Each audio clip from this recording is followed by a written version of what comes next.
Trading, ये word सुन के बहुत लोगों को लगता है कि बस बाय और सेल करना है। इसी कारण 95% ट्रेडर लॉस कर देते हैं अपने मनी को मार्केट। मैं आपको बताऊंगा कि आप कैसे बिगनर से प्रो ट्रेडर बन सकते। उससे पहले आपको मेरे चैनल को सब्सक्राइब और वीडियो को लाइक करना होगा ताकि मेरे चैनल पे 20K सब्सक्राइबर कंप्लीट हो जाए। हेलो गाइस, जय श्री राधे कृष्णा। कैसे हैं आप सभी लोग? तो आज मैं लेके आया हूँ बिगिनर के लिए ट्रेडिंग स्टार्ट करने के लिए क्या क्या पता होना चाहिए और उसके पास कितना पैसा होना चाहिए, समझ रहे हो? तो आज इस टॉपिक पे हम लोग बात करेंगे, लास्ट तक बने रहना ताकि आपको भी पता चले अगर आप बिगिनर हो या फिर आप लॉस में हो और क्या गलती कर रहे हो जो आपको नहीं पता चल रहा है। आप अपनी गलती को सुधार सकते हो अगर इस वीडियो को पूरा लास्ट तक देख लिए तो। हमारा फर्स्ट पॉइंट है ट्रेडिंग क्या होता है। ठीक है, ट्रेडिंग का मतलब क्या होता है ये आपको पता होना बहुत ज़रूरी होता है। जैसे कि ट्रेडिंग का मतलब ये हो गया कि आप किसी चीज़ को सस्ते में खरीद रहे हो और महंगे में बेच के आप मुनाफा कमा रहे हो या प्रॉफिट कमा रहे हो। ठीक है, या फिर महंगे में बेच कर सस्ते में खरीद के आप प्रॉफिट कर रहे हो। ये सब आपको कब पता चलेगा? जब आपको स्टॉक मार्केट के बारे में पता चलेगा कि क्या इसका स्ट्रक्चर रहता है, कैसे ये मूव करता है।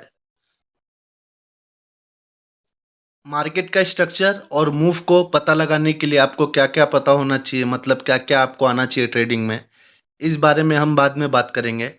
उसके पहले मैं बता दूं ट्रेडिंग स्टार्ट करने के लिए कितना पैसा होना चाहिए आपके पास। भाई मैं बता रहा हूँ, अगर आप बिगनर हो, ठीक है, तो 5 से 10 हज़ार से ज़्यादा से ट्रेडिंग स्टार्ट मत करना, बता रहा हूँ। क्योंकि बिगिनर को एक्चुअली पता नहीं होता है कि देखो हर कोई क्या सोच के आता है ट्रेडिंग में। हर कोई यही सोचता है कि यार मुझे पैसा कमाना है, मुझे पैसा कमाना है। लेकिन कोई ये नहीं सोच के आता है कि क्या स्टॉक मार्केट इतना इजी है जहाँ पे हर कोई पैसा कमा लेगा। हर कोई बिगनर आया, 5 दिन देखा और छठे दिन से पैसा कमाने लग जाएगा। ये चीज़ कोई सोचता नहीं है और यही रीज़न होता है कि स्टार्टिंग में लोगों को बड़ा लॉस हो जाता है। ठीक है, ये सब भी मैं बताऊंगा, लेकिन इसके पहले मैं बता देता हूँ कि ट्रेडिंग स्टार्ट करने के लिए आपके पास 5 से 10 हज़ार होना चाहिए और इससे ज़्यादा पैसा होगा तो उसको ट्रेडिंग में इन्वॉल्व मत करना। एटलीस्ट 1 ईयर, 1 ईयर आपको 5 से 10 हज़ार के कैपिटल में ही ट्रेड करना है। ठीक है, अगर आपने इस 5 हज़ार को 10 हज़ार करना सीख गए ना, तभी जाके आपका कैपिटल बढ़ा सकते हो। जब तक ये आपका लॉस हो रहा है, जब तक 5 हज़ार आपका लॉस हो जा रहा है, तब तक आप बड़े कैपिटल में मत जाना। जैसे कि 1 लाख हो गया, 50,000 हो गया, इन सब चीज़ों में कब जाना? जब आप 5 हज़ार का 10 हज़ार कर पा रहे हो, तभी आप वहाँ पे 50 हज़ार का 1 लाख कर पाओगे या फिर 1 लाख का 2 लाख कर पाओगे। तो सबसे पहला आपका काम क्या है? इस फेस को पार करना। अगर इस फेस को पार कर लिए तो जाहिर सी बात है आने वाले टाइम में आपको सिर्फ अपना कैपिटल बढ़ाना है और सिर्फ अपना क्वांटिटी बढ़ाना है। ठीक है, बाकी इस फेस को क्लियर करने के पहले आपको ये पता चल जाएगा कि एक सेटअप मिल जाएगा आपको। ठीक है, एक सेटअप मिल जाएगा जिस सेटअप के बेसिस पे आप ट्रेड करोगे, आपको और भी बहुत चीज़ पता चल जाएंगे इस फेस को पार करते करते। तो याद रखना, अगर आप बिगनर हो या फिर आप लॉस में हो, लॉस वाले के लिए मैं अलग से एक वीडियो बनाऊंगा। फिलहाल ये बिगनर के लिए, तो बिगनर के लिए यही गाइड है कि स्टार्टिंग में जो भी आप ट्रेडिंग स्टार्ट करोगे तो आपका कैपिटल 5 से 10 हज़ार से ज़्यादा नहीं होना चाहिए। थर्ड टॉपिक क्या है हमारा? ट्रेडिंग के बारे में क्या क्या पता होना चाहिए। ठीक है, ट्रेडिंग के बारे में आपको क्या क्या पता होना चाहिए। अब आता है next topic, money management. Money management आप कैसे करते हो? ठीक है, मनी मैनेजमेंट आता है। मनी मैनेजमेंट आप कैसे करते हो ये भी बहुत ज़्यादा ज़रूरी है, क्योंकि अगर आपने मनी को मैनेज नहीं किया अच्छे से तो ज़्यादा टाइम मार्केट में रह नहीं पाओगे। एक एग्जांपल के लिए समझ लेते हैं कि आपके पास 1 लाख रुपए का कैपिटल है। बिगनर के लिए नहीं बात कर रहा हूँ, अगर कोई ट्रेडिंग कर रहा होगा तो। बिगनर के लिए कैपिटल मैंने बोला है लास्ट 5 से 10 हज़ार होना चाहिए, उससे ऊपर नहीं। मैं एग्जांपल के लिए एग्जांपल दे रहा हूँ कि अगर आपके पास 1 लाख रुपए है, ठीक है, तो आप इसको मैनेज कैसे करते हो पर ट्रेड?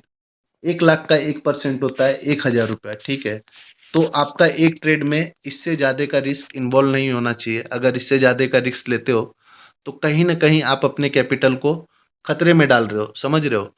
अगर आपने 1 से 2% का भी रिस्क लिया तो ठीक है, उसके ऊपर मत जाना। नहीं तो अगर बैक टू बैक, ये ट्रेडिंग है भाई, ये है ट्रेडिंग। यहाँ पे किसी को नहीं पता होता है कि मार्केट कहाँ जाने वाला है। ये मार्केट चल रहा है, ठीक है, हाई राइज में चल रहा है, क्या पता ये साइडवेज होकर लोअर लो में चलने लग जाएगा, फिर हायर राइज में चलने लग जाएगा। तो यहाँ पे प्रोबेबिलिटी का गेम होता है और यहाँ पे अगर आपने मनी मैनेजमेंट को अच्छे से फॉलो नहीं किया तो आप किसी ट्रेड में फंस गए और आपका स्टॉप लॉस सिस्टम पे नहीं है, तो आपका अकाउंट साफ हो सकता है। इससे बचने के लिए आपको ये पता होना चाहिए कि आप कोई भी ट्रेड ले रहे हो तो उसमें आपका एक ट्रेड में 1% से ज़्यादा का रिस्क नहीं होना चाहिए। स्टार्टिंग में ऐसा होगा कि अगर आपको ट्रेडिंग नहीं आता है, कभी कभी फर्स्ट लक बोलते हैं ना, फर्स्ट लक काम कर जाता है। तो ये 5 का 10,000 आपका हो भी सकता है, पता नहीं, लेकिन ये कितना दिन चलेगा, 1 दिन 2 दिन या 5 दिन या 10 दिन। लेकिन अगर आप डबल करने जाते हो, जब ये जाएगा तो जिस स्पीड से आया है इसके डबल स्पीड से जाएगा। तो मैं आपको यही बताना चाहूँगा कि अगर आप प्रॉफिट कर रहे हो या लॉस कर रहे हो, नो मैटर, कुछ भी करो, लेकिन वो एक लॉजिक के बेसिस पे करो। अगर आपका ट्रेड में कोई लॉजिक है, कोई सेटअप है, तो आप इसको डबल करोगे तो वो टिकने लायक रहेगा। Without logic, without knowledge, without setup अगर आपने डबल कर भी लिया तो ज़्यादा टाइम टिकेगा नहीं। सारे लोग बताना गाइस, ये मेरा फर्स्ट वीडियो रहेगा मेरे चैनल पे, तो सारे लोग बताना मैंने कैसा एक्सप्लेन किया, और कुछ रह गया होगा तो प्लीज़ कमेंट करके बताना, ताकि अगले टॉपिक में मैं इसको कवर कर लूँगा, ठीक है। सारे लोग लाइक, शेयर, कमेंट और सब्सक्राइब सारे लोग कर देना, जितने से जितने लोगों के पास हो सके शेयर करना। डेली मैं लाइव स्ट्रीम करता हूँ 10:30 को, याद रखना, 10:30 को डेली लाइव स्ट्रीम करता हूँ नाइट में। तो जो भी मेरा ये वीडियो देख रहा है और नया बंदा है, फर्स्ट टाइम मेरे चैनल पे आया है, वो मेरे लाइव स्ट्रीम को ज्वाइन करना, और हो सके तो लाइव स्ट्रीम का 1-2 वीडियो देख लेना, उसके बाद आप मेरे लाइव स्ट्रीम में आना। जो नहीं समझ में आएगा हर एक चीज़ में बताने के लिए आपके लिए वहाँ पे हूँ, ठीक है। 2 से 3 घंटा लाइव स्ट्रीम करता हूँ मैं। तो जो भी डाउट रहेगा मैं वहाँ पे आपका डाउट क्लियर कर दूंगा। शेयर कर देना गाइस सारे लोग इस वीडियो को। Thank you so much, bye, take care. Price action क्या होता है, ठीक है, प्राइज एक्शन क्या होता है ये भी आपको पता होना चाहिए। प्राइस आपको बताएगा कि अभी देखो प्राइस एक्शन में क्या क्या आता है। सपोर्ट, सपोर्ट एंड रेसिस्टेंस, ठीक है। अगर ये सपोर्ट है, ये डिमांड जोन है, ये सप्लाई जोन है।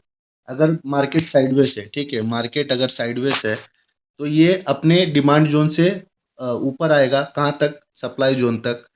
सप्लाई जोन पे क्या हो सकता है, अगर यहाँ पे वापस अगर सेलर दिखा तो ये यहाँ से वापस इसको डिमांड जोन तक लेके आ सकता है। तो मार्केट जब साइडवेज रहेगा तो आपको सप्लाई और डिमांड जोन फाइंड आउट करना है, और इसी के बेसिस पे आपको ट्रेड प्लान करना है, ठीक है। जैसे कि मैं बताता हूँ, ये यहाँ पे डिमांड क्रिएट किया, यहाँ से भी डिमांड हुआ, तो ये जब दो कन्फर्मेशन हो गया तो थर्ड टाइम अगर यहाँ पे ब्रेकडाउन नहीं करता है और यहाँ पे कोई बाइंग कैंडल बना देता है, तो आप यहाँ से टारगेट यहाँ तक का लगा के छोटा सा स्टॉप लॉस के साथ एक रिस्क रिवॉर्ड को फॉलो करते हुए 1:2 1:3 का ट्रेड बना सकते हो, ठीक है। ये तो रिस्क रिवॉर्ड में आ गया कि रिस्क रिवॉर्ड आपको कैसे मैनेज करना है, कैसे फॉलो करना है। प्राइस एक्शन में और क्या क्या आता है, जब आपको दिखेगा एक मूव आ गया, इम्पल्सिव मूव आया, उसके बाद मार्केट साइडवेज होता हुआ दिखेगा, तो इसमें चैनल बनता हुआ दिखेगा आपको, ये चैनल को फाइंड आउट करना रहता है। और इस चैनल का जब मार्केट का ओवरऑल ट्रेंड क्या है, सेलिंग का है, तो यहाँ पे बाइंग का ट्रेड अवॉइड करके आपको वेट करना है कि इसके अंदर ट्रेंड लाइन का ब्रेकडाउन आ जाए या फिर चैनल का ब्रेकडाउन आ जाए, ताकि मार्केट वापस से एक नया इम्पल्सिव मूव लगा सके, एक नया लो लगा सके। जैसे कि टेक्निकल एनालिसिस हो गया, प्राइस एक्शन हो गया, रिस्क टू रिवॉर्ड रेशो हो गया, मनी मैनेजमेंट हो गया और साइकोलॉजी हो गया। ये जो 5 चीज़ है ना, ये जो 5 चीज़ है, ये बहुत ही ज़्यादा इम्पोर्टेंट है। आप कभी भी ट्रेडिंग स्टार्ट करते हो तो ट्रेडिंग स्टार्ट करने के पहले इन पांचों चीज़ों का आना आपको बहुत ही ज़रूरी है। समझ जाओ कि कंपलसरी है। अगर आपको ये चीज़ नहीं पता रहेगा ना, तो आप यहाँ पे सक्सेस होने का चांस 50-50 भी नहीं रहेगा, 30-70 हो जाएगा। तो मैं बताता हूँ टेक्निकल एनालिसिस क्या होता है। टेक्निकल एनालिसिस मतलब कोई प्राइस ऐसा मूव कर रहा है, ठीक है। आप यहाँ से ट्रेंड लाइन निकाल के आप ये पता कर सकते हो कि मार्केट यहाँ से मूव किया, ये हाई लगाया, और उसके बाद ये पुल बैक कहाँ तक लिया, इस जोन तक लिया, ये दो कन्फर्मेशन हमको मिल गया।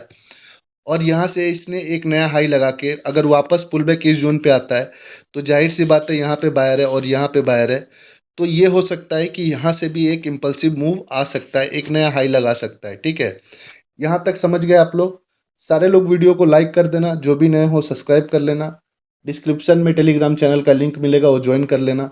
मैं डेली लाइव स्ट्रीम करता हूँ गाइस, नाइट में 10:30 को, तो आप लोग मेरे साथ जुड़ सकते हो। और ये सारी चीज़ें मैं लाइव स्ट्रीम में डेली बताता हूँ, ठीक है। तो अगर आपको कुछ अभी डाउट रह गया होगा तो मेरे लाइव स्ट्रीम में आके आप मुझसे पूछ सकते हो। रिस्क रिस्क रिवॉर्ड क्या होता है, ठीक है। रिस्क रिवॉर्ड क्या होता है, RR। अगर आपको प्रॉफिटेबल बनना है ना भाई, तो ये बहुत ही ज़्यादा ज़रूरी है, आपको इस चीज़ को फॉलो करना ही पड़ेगा अगर आपको मार्केट में प्रॉफिटेबल बनना है। रिस्क रिवॉर्ड मतलब क्या हो गया, आप किसी ट्रेड में 1 रुपये का स्टॉप लॉस ले रहे हो या 1 रुपये का रिस्क ले रहे हो, तो इसके अगेंस्ट में आपको कितना फ़ायदा करना है, ठीक है। अगर आपका रिस्क रिवॉर्ड 1:3 रहेगा तो बहुत अच्छी बात है, एटलीस्ट 1:2 का होना बहुत ज़रूरी है अगर आपको प्रॉफिटेबल बनना है तो। मैं लाइव स्ट्रीम में गाइस 1:8 का रिस्क रिवॉर्ड रख के लाइव में ट्रेड करता हूँ। रिस्क रिवॉर्ड से ये होगा कि आप अगर समझ जाओ 10 ट्रेड किए, ठीक है, आपने अगर 10 ट्रेड किया, अगर आपका रिस्क रिवॉर्ड 1:3 का है, आपका मैं बताता हूँ एग्जांपल, अगर आपका रिस्क रिवॉर्ड 1:3 का है और आपने 10 ट्रेड किया, 10 ट्रेड में से समझ जाओ 5 ट्रेड आपका फेल हो गया और 5 ट्रेड आपका पास हो गया, ठीक है। रिस्क रिवॉर्ड आपका 1:3 का रहेगा तो उसका बेनिफिट ये है कि 5 ट्रेड फेल हुआ तो इसके अंदर कितने का लॉस हो जाएगा, 5 रुपये का लॉस हो जाएगा। और आप इसके अगेंस्ट में अगर 3 रुपया प्रॉफिट करते हो पर ट्रेड, 5 ट्रेड आपका पास होगा तो इधर क्या हो जाएगा, 15 रुपये का प्रॉफिट हो जाएगा। ओवरऑल आपका क्या होएगा, एंड ऑफ द स्टोरी आपका क्या रहेगा, आप 10 ट्रेड में से 5 ट्रेड फेल होने के बाद भी 10 RS प्रॉफिट में रहोगे, समझ रहे हो, अगर आप रिस्क रिवॉर्ड को फॉलो करते हो तो। रिस्क रिवॉर्ड को आपको फॉलो करना ही पड़ेगा अगर आप चाहते हो लंबे टाइम तक मार्केट में टिके रहो, या फिर लंबे टाइम तक मार्केट में ट्रेड करो, या फिर लंबे लॉन्ग टर्म के लिए आप प्रॉफिटेबल बनना चाहते हो। विदाउट रिस्क रिवॉर्ड ये पॉसिबल नहीं है। और रिस्क रिवॉर्ड का टॉपिक थोड़ा लंबा है, तो अगर आप लोग का कमेंट आया तो इसके ऊपर मैं एक अलग से वीडियो बना दूंगा। नेक्स्ट टॉपिक है साइकोलॉजी। साइकोलॉजी भाई बड़ा इंपॉर्टेंट होता है, पता है साइकोलॉजी कहाँ काम आएगा आपके। ये चीज़ बड़ा ही इम्पोर्टेंट देता है जब आप कोई ट्रेड ले लेते हो, कोई ट्रेड ले लेते हो और उसको कैसा होल्ड करते हो, समझ रहे हो।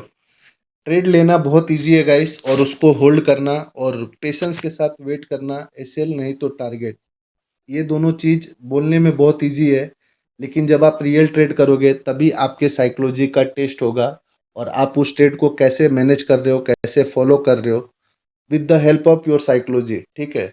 अगर आपका साइकोलॉजी सही रहेगा तो आप इस ट्रेड को झेल जाओगे, और साइकोलॉजी खराब रहेगा तो आपको इसमें हाँ ना में आप डिसीजन नहीं ले पाओगे, और डिसीजन लोगे भी तो वो डिसीजन गलत साबित होने का चांस रहेगा। तो साइकोलॉजी आपका कैसा है उसको पता लगाने के लिए आप एक काम कर सकते हो।